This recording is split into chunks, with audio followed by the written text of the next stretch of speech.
I had so much fun doing the little video the other day on growing tomatoes that I thought I would do another one in my greenhouse this time.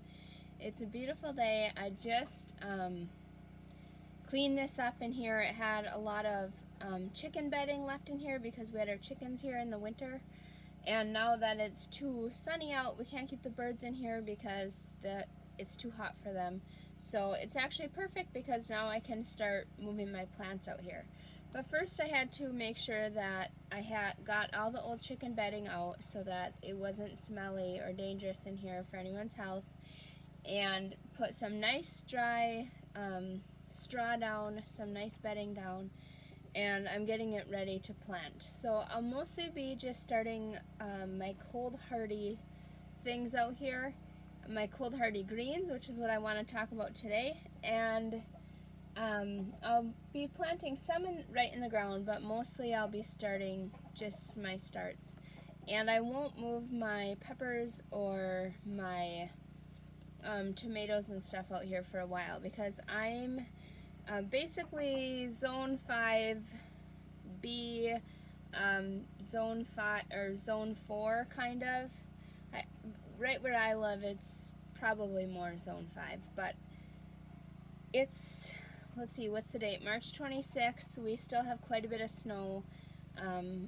We'll still get frost through the end of May for sure, sometimes into June. So that's what I'm dealing with in my Michigan garden. So anyways, I thought today would be a really fun day to talk to you guys about growing greens, because I know I kind of went into it in my tomato video, and I'll link that below, about why now might be a really good time to start thinking about growing some food just in your yard, in a pot, whatever it is. And greens are a no-brainer because you can stick them anywhere and they grow really fast for the most part. Most of them are really cold hardy. You can find a green that will grow in any climate, in almost any season. Not quite winter, but there are ways to overwinter greens too. And I'm not going to get into that in this video because it's not winter anymore, or at least not for most of you. It's a little bit of winter here for me still, but I thought I would share with you my favorite green varieties, and then maybe share with you, if I have time, some new things that I'm trying this year that I haven't. So I have my seeds.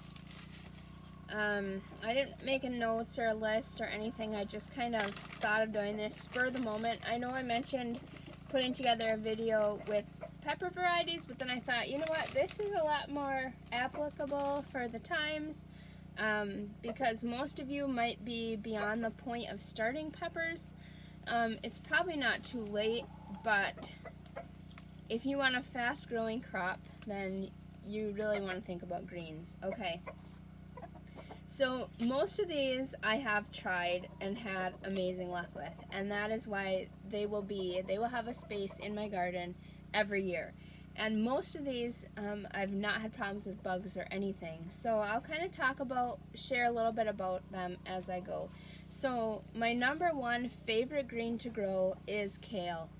It is so cold hardy. It is very heat tolerant. It grows really fast. You can eat it as baby green, so when you harvest it really small, it's very mild, it's very sweet. It doesn't have that bitter flavor that you associate kale with until it gets bigger and you get more into the hotter season. So kale is an amazing crop to grow, and I just highly recommend it. It's so good for you nutritionally. I did a little bit have issue with the slugs like in my kale last year, but honestly it grew so fast for me that the slugs, as bad as they were in my garden last year and as bad as I was at picking them, they could hardly keep up with the growth of my kale. So it's just an awesome crop. And my favorite variety is the dinosaur kale, because it is just so fall hardy, and it grows on it's so unusual looking in that you can pick the side shoots and it will just keep getting taller and taller. And then what I found is I can grow plants underneath this big towering kale, and you just keep picking and keep picking and keep picking. And at least where I live, it stays good for months because we don't really get super hot summers here, so I've never had it go to seed on me. Depending on where you live, you might have a different experience with that. All of a sudden I was like, did I press start? I wasn't like seeing that it started, but I'm very glad it did. Okay, moving along. My next favorite green, second to the kale, or maybe tied with the kale, is Japanese giant red mustard. And I just discovered this last year. It is amazing. It grows so fast. It grows so big. It's spicy, so if you don't like spicy lettuce greens, it might not be for you. You can kind of saute it and stuff. I actually never did that because I just loved it as a green. And for me personally, if I could eat every salad spicy, I would. So if you love greens with a kick or with, different flavor, this is such a good one to grow. It did bolt for me, but in the summer, but it took a long time for it to bolt. Last year I was picking and picking and picking and picking for so long before it bolted. I even transplanted it to a different part of my garden, and it kept growing and it kept growing. I was seriously so impressed with it. And I got this from Baker Creek, like a bulk package, because I was so in love with that. I'm like, I'm getting a bulk package, and I'm just going to just mix seeds in wherever there's a spot, because even if we don't eat them all, I can share it, I can give it to my chickens. It just literally grows so good and so fast. So this is one that's definitely going to get sown right into the ground in my greenhouse. And I'm excited to see how that goes. This is only the second year that I've had this greenhouse. I got it really late in the spring last year, so I didn't really get a chance to do a lot of experimenting with winter sowing, or it's kind of spring, kind of winter here, but we'll still get many hard frosts, so it will be a fun experiment to see what happens. The next thing that I love to grow is Swiss chard, and honestly, this is not my favorite tasting green, just being totally honest. It's one of those things that you either really love it or you really don't love it, and I really don't love it. However, it grows so good, and it grows all year, and sometimes it will even overwinter and come back the next year. It will never stop growing, and if you pick the leaves when they're really small, they're tolerable. For me anyway. So I like to have this growing because I can mix it into salads, I can feed it to my animals, and it might not get started quite as fast as the kale or the mustard, but once it takes off, you really cannot kill it, and I've never had a problem with disease or insects or anything going after my chard. Alright, so getting on to more of like a basic lettuce. This is my favorite lettuce that I have ever grown. That is more of a basic kind of I wouldn't even say bland, but more like a romaine type lettuce, and it's called Marvel of Four Seasons.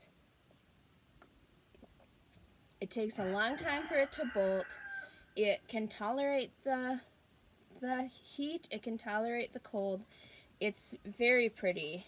I don't know if you can see in the picture, but it's got some red and some green on it, and the colors kind of change as the seasons change. And it's one of those lettuces that I keep picking side leaves. I keep picking, and it just keeps producing for so long. Eventually, for me anyways, by like the end of July, beginning of August, I either have to replant it or it starts getting a little more dried out by then. But it takes a long time for it to get past its prime. So I love, love, love this lettuce for like a basic lettuce. And I don't typically do like the salad mixes, but there is one mix that I love because, as I said, I love the spicy greens. They're so good, and they have such a, I feel like I'm eating at a gourmet French restaurant when I eat a salad that's just full of just multiple flavors and so much depth. So this is a blend from Rare Seeds. It's called the European Mesclun Mix. It has lettuce, arugula, radicchio, endive, auric, Mizuna, kale, mustard, corn, and more. So you sow, it just comes up in a big colorful blanket, and I just pick the leaves and it keeps coming up until it kind of is done. Now some of these do bolt earlier, so just know that it's not a very like heat proof crop, I guess you might say, but it is really flavorful and really delicious, and it always gets a spot in my garden. Probably besides the red mustard, or maybe tied with the red mustard for flavor, is arugula for me. I love the peppery taste of arugula. I don't always have the best luck growing it. I find that it doesn't do well in the heat. This year I want to grow this more as a fall crop and see if it can do a lot better.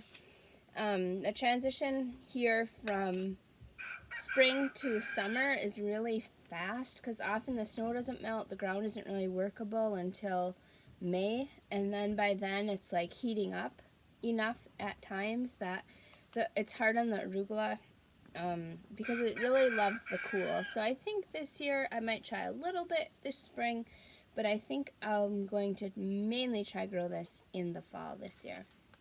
So moving along to spinach. I have grown several different varieties of spinach, and the one that I always just keep going back to is the Bloomingdale long-standing spinach. This is from Rare Seeds also, and it's very flavorful, and it takes a long time for it to bolt. It's not always the most productive. Like, I won't always get many harvests off of it. I think maybe it would do better if I grew them closer together, so I might try that this year. But it is very delicious. It comes up relatively quick, and the taste is just amazing. Absolutely love this, and it's really good fresh. If you pick the baby leaves, and otherwise it will grow pretty big leaves that I love sauteed in butter and garlic with a little mashed potatoes. It is seriously heavenly. So if you're looking for a good spinach, I really recommend the Bloomingdale long-standing spinach. Okay, now I'm getting into, I have 4 packs of seeds of things I've either tried, not had luck with, or are new to me. So I'm just going to share them just for fun. Just know I don't really have advice on how to grow them, how well they'll grow, or if I'll even like them. But I figured it would be fun to share anyways, and then I'll do another video following up with you later in the season how it went. So the baby bok choy. I love bok choy. It's another thing that when I eat it, I just feel so fancy because I guess I grew up on such a basic diet. Like growing up, we ate really good, and we ate all from scratch basically, but it was really like not a big variety of different types of produce and whatnot. So when I saw these, I'm like, yes, I have to grow these. And I have tried them 1 year so far, and I had 0 luck. So if any of you has tips for me on how to get a good bok choy harvest, I would love to hear about that. Another new green for me that I want to try this year is the Mizuna. A newly developed Japanese heirloom, nutritious purple stems, dark greens make a lovely contrast, and the delicate flavor is unparalleled. This caught my attention, adapted to both heat and cold. So I thought, that sounds interesting to try. Another thing I actually already have started is this Tatsoi. Honestly, the picture on the front is what sold this to me because it's seriously adorable. Small spoon-shaped green that delivers a unique flavor experience. This unique low-growing green has a signature mellow, almost creamy flavor, dependable source of vitamins in cool winter months. Extremely cold tolerant, shines through tough winters. So I'm kind of thinking I should probably try this again in the fall and see how it does, and maybe try to overwinter it even. I have heard that slugs love this, so I'm a little bit leery about giving it too much space in my garden, just because, I don't know, maybe I could try it in a container or something. Here's another one that is new to me. It's just so weird looking. I had to try it because it's so weird. It's called Celtics. My chickens are so loud, sorry. It's called Celtics, Red Mountain Celtics. Plants are as easy as lettuce to cultivate, and the culinary possibilities are boundless. Great cooked or raw, extra high levels of vitamin C point to Celtics as a potent superfood. So that caught my attention just because I'm no medical doctor or anything, but I have read some studies on, with the whole virus thing going around, the effectiveness, possibly the effectiveness of vitamin C. So that caught my eye, even when I was ordering these a few months ago. Okay, now I did mention this in my tomato video too, that it might be hard to get your hands on some of these seed varieties right now because the demand for seeds is really high right now and companies are having a really hard time keeping up. So if you cannot find, I want to emphasize, if you cannot find these varieties or the specific varieties that you are looking for, and you are a new gardener or you're an old gardener, please don't get discouraged. Just start with what you can find and run with it, see what happens. So I hope you enjoyed this video on greens. Hopefully next time I will be able to share some of the harvesting and whatnot, and we'll chat later. Okay, we'll see you guys. Bye-bye.